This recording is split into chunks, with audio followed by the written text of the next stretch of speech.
This is Strathmore Velvet Gray paper. I'm taking the sticker off because this is the actual side that we'll be using. The sticker side is actually the back side of the paper from the manufacturer. So we want to use the back side because it has a smoother surface than the front side.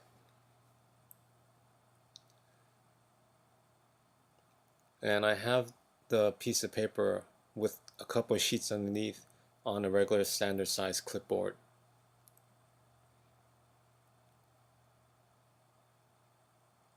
And here are the basic pastels that we will be using. They are NuPastel.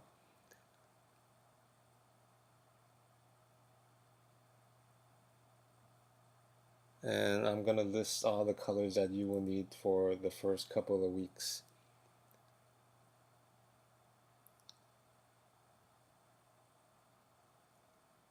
Please forgive the long pauses in this video because I'm editing and recording and doing the voiceover all by myself. There will be more official videos up later, but for now, this video is just to get you guys started and hopefully it'll be informative.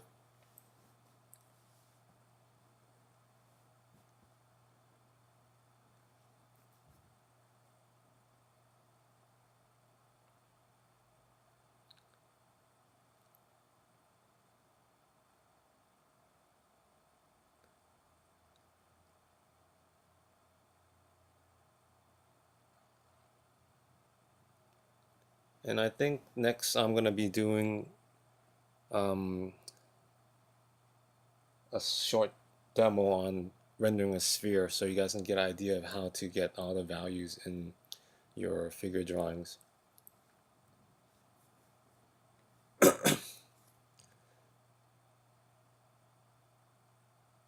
Here I'm showing you guys each color, or rather value, of each pastel. So by gliding gently on the paper, you can get about 2 values per pastel. You don't want to press too hard onto the pastel or press too hard onto the paper with the pastel because it'll cake on the pastel and you won't be able to go on top and remove. There's basically not much erasing with this pastel here. So you want to slightly glide the pastel over the paper to get your value and tones. As you can see, each pastel is a slightly value darker than the previous pastel.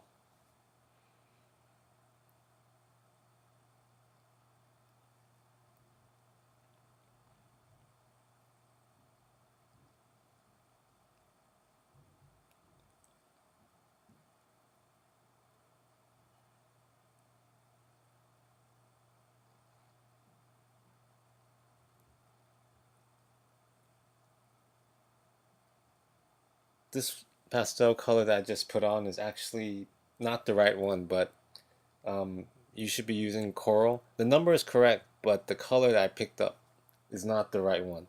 It's one that's very close to it, but the correct one is coral number 383.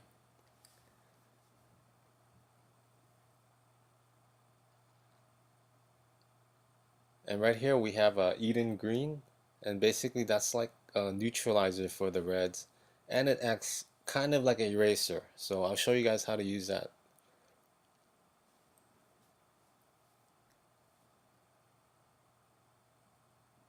So basically 2 values you can get with each pastel. 2 different values, one lighter and one darker.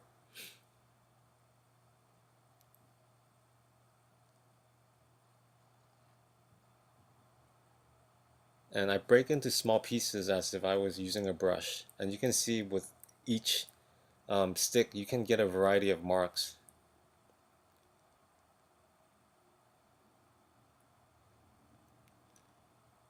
You can use the side or the corner and you can make a line if you wish. See? Or you could use the shorter side and make a wider line, or use the flat side to make an even bigger mark.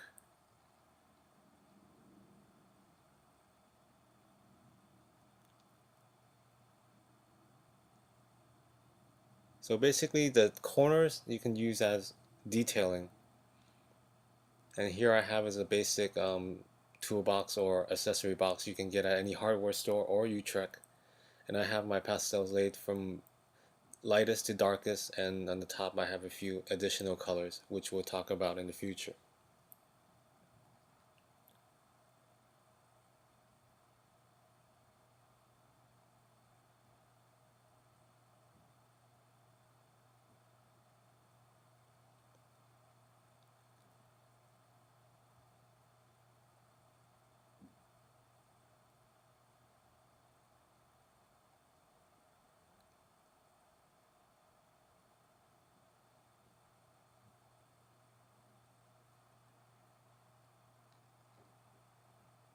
So basically you want to start with this value, that's sandalwood, and basically this is a value that's slightly darker than the tone of the paper, and this will be used for your sketch.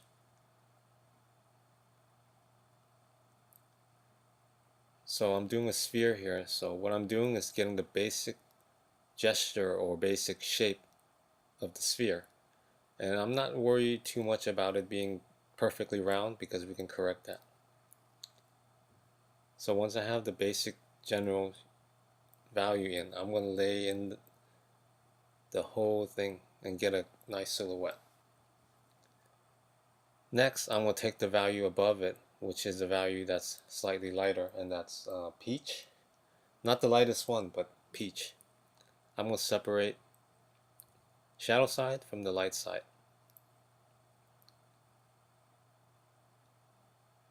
So basically I'm gliding on top of it.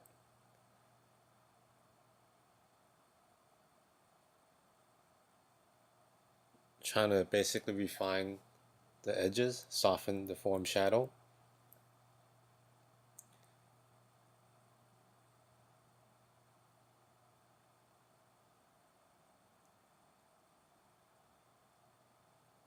So basically these two pastels I will be working for the longest amount of time. Just these two. I'm not worried about the darks or the lights yet. Basically I'm working shadow side and light side. See, I can go back and forth, and this medium is very forgiving. As long as you use these two in the beginning, you can go back and forth correcting mistakes.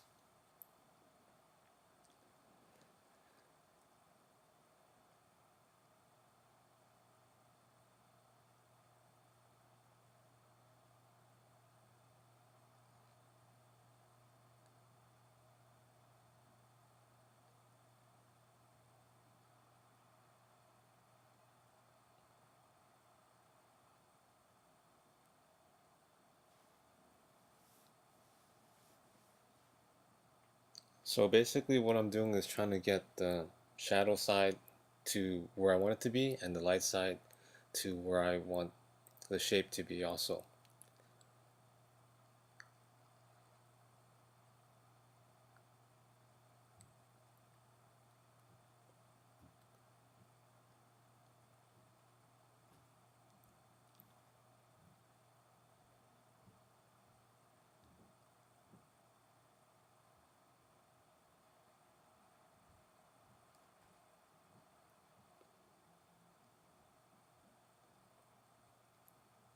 That's the actual coral color that should have been on number 383. As you can see, the value is pretty close to that that I use in showing you the swatches. Right now I'm laying in the core shadow. By doing this, you can see that I automatically get the reflected light right there in the lower, right before the cast shadow starts. And I'm softening the edges of the form shadow.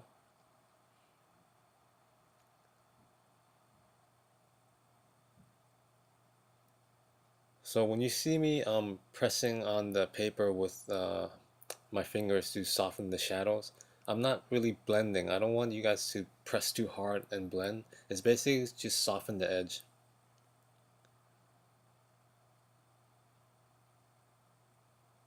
And I'm crisping the edges of the cast shadow right there.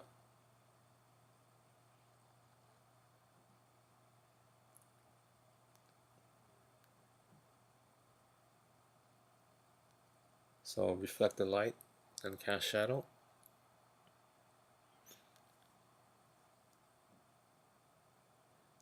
Make sure the core shadow is a little bit darker.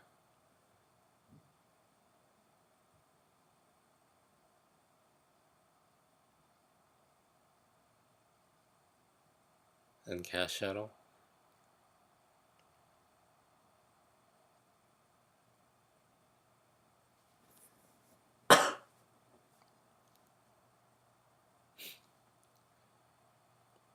Right now I'm using the Sanguine number 213. Basically getting the darkest darks. You can see that the sphere looks a little off, but I'll show you guys how to correct that.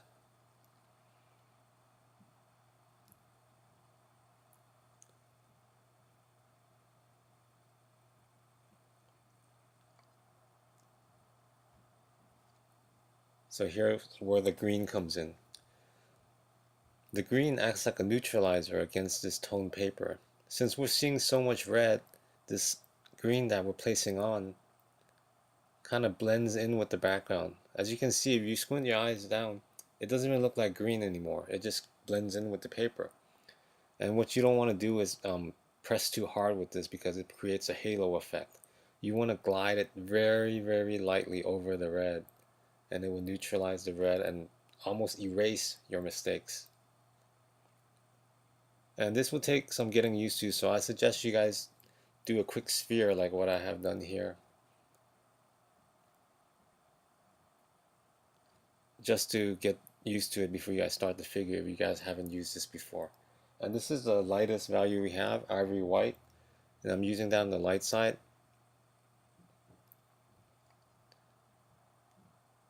And getting the highlights and the lighter edges around there. Remember, do not put the highlights to the edge. You want the edge to be slightly darker. Right now I'm using the green to create a little bit of reflected light to lighten that area. You can see it neutralizes the red a bit. And you don't want the reflected light to be lighter than the light side or the mid-tone. As you can see, I'm using the green and pressing hard, and by doing this it creates a halo effect around the object. So this is something that we don't want. We don't want to create this kind of glowing effect around the edge. How you use the green is basically slide it very gently over the red or the areas you want to erase, so you don't get that halo effect. See, it blends nicely, and then you can smooth it out and soften it so it doesn't create too much of a focal point.